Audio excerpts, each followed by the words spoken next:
Hi, welcome back to Pepper Hut. ഇന്ന് കാണിക്കുന്നത് spicy ആയിട്ടുള്ള ബ്രെഡ് പൊരിയാണ്. സാധാരണ ഉണ്ടാക്കുന്ന രീതിയിൽ നിന്നും കുറച്ച് വ്യത്യസ്തമായ രീതിയിലാണ് ഈ ഒരു സ്നാക്ക് ഉണ്ടാക്കിയിട്ടുള്ളത്. കുറച്ച് ഇൻഗ്രീഡിയൻസ് വെച്ചിട്ട് പെട്ടെന്ന് എളുപ്പത്തിൽ തയ്യാറാക്കി എടുക്കാൻ പറ്റിയ നല്ലൊരു സ്നാക്കാണ്. അതുപോലെ തന്നെ മധുരത്തിൻ്റെ സ്നാക്സൊന്നും ഇഷ്ടമില്ലാതെ കുറച്ച് സ്പൈസി ആയിട്ട് സ്നാക്സൊക്കെ ഇഷ്ടപ്പെടുന്നവർക്ക് തീർച്ചയായിട്ടും ഇഷ്ടപ്പെടും. അപ്പോൾ വീഡിയോയിലേക്ക് കടക്കുന്നതിന് മുമ്പ് ആരെങ്കിലും ചാനൽ സബ്സ്ക്രൈബ് ചെയ്യാത്തവരുണ്ടെങ്കിൽ താഴെ കാണുന്ന ചുവപ്പ് സബ്സ്ക്രൈബ് ബട്ടൺ ക്ലിക്ക് ചെയ്ത് സബ്സ്ക്രൈബ് ചെയ്യാൻ മറക്കരുത്. അതിനൊപ്പം തന്നെ തൊട്ടടുത്തുള്ള ആ ബെല്ലൈക്കണും കൂടെ ഒന്ന് ക്ലിക്ക് ചെയ്യുക.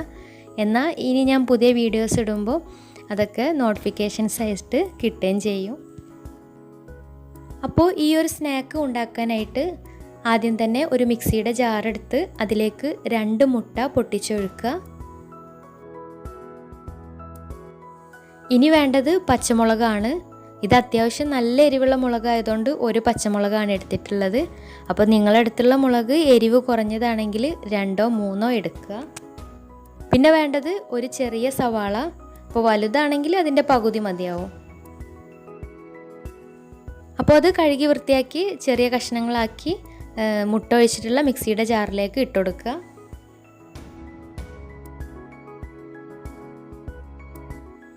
പിന്നെ വേണ്ടത് ചെറിയൊരു കഷ്ണം ഇഞ്ചി ഒരുപാട് വലുതാവരുത്, ചെറിയ കഷ്ണം മതി.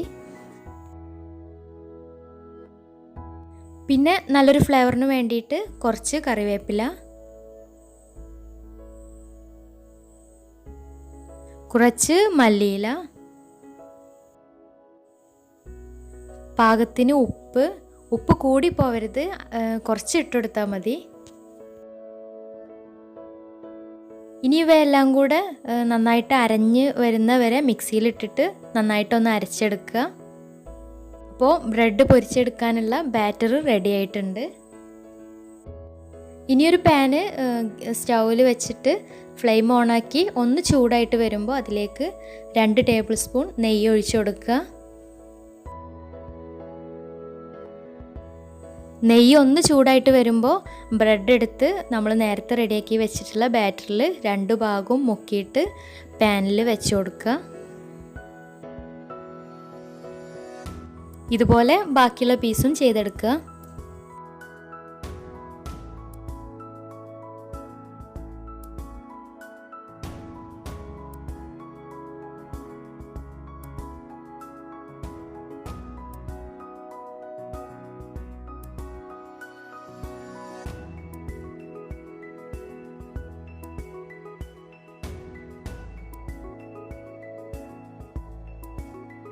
ബ്രെഡ് പെട്ടെന്ന് തന്നെ വെന്ത് കിട്ടും. അപ്പോൾ ഒരു മീഡിയം ഫ്ലെയിമിൽ ഇട്ടിട്ട് 2ഓ 3ഓ മിനിറ്റ് കഴിഞ്ഞാൽ താഴ്ഭാഗം കുക്കായി വന്നിട്ടുണ്ടെങ്കിൽ മറിച്ചിട്ട് കൊടുക്കുക.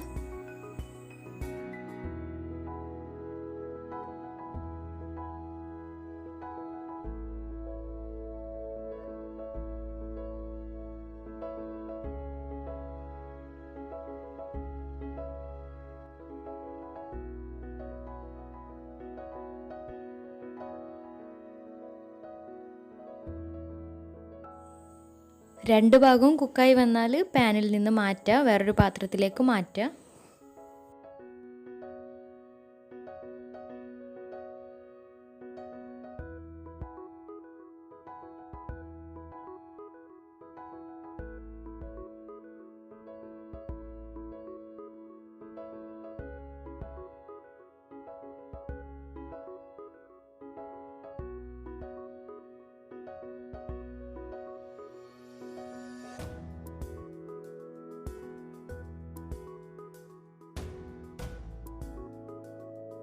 അപ്പോൾ നല്ല സ്പൈസി ആയിട്ടുള്ള ടേസ്റ്റി ആയിട്ടുള്ള വെറൈറ്റി ആയിട്ടുള്ള ബ്രെഡ് പൊരി റെഡി ആയിട്ടുണ്ട്. എല്ലാവരും ഒന്ന് ട്രൈ ചെയ്ത് നോക്കുക. ഇത് ഉണ്ടാക്കിയെടുക്കാൻ വളരെ എളുപ്പമാണ്. അപ്പോൾ ഈ വീഡിയോ ഇഷ്ടപ്പെട്ടിട്ടുണ്ടെന്ന് വിചാരിക്കുന്നു. ഇഷ്ടപ്പെട്ടിട്ടുണ്ടെങ്കിൽ ലൈക്ക് ചെയ്യുക, ഫ്രണ്ട്സിൻ്റെ അടുത്തും റിലേറ്റീവ്സിൻ്റെ അടുത്തൊക്കെ ഒന്ന് ഷെയർ ചെയ്യുകയും ചെയ്യുക. അതുപോലെ തന്നെ ഫീഡ്ബാക്സൊക്കെ താഴെ കമൻറ്റ് ബോക്സിൽ അറിയിക്കുകയും ചെയ്യാം. പിന്നെ ആരെങ്കിലും ഇനിയും ചാനൽ സബ്സ്ക്രൈബ് ചെയ്യാത്തവരുണ്ടെങ്കിൽ സബ്സ്ക്രൈബ് ചെയ്യാൻ മറക്കരുത്. അപ്പോൾ ഓക്കെ, താങ്ക് യു.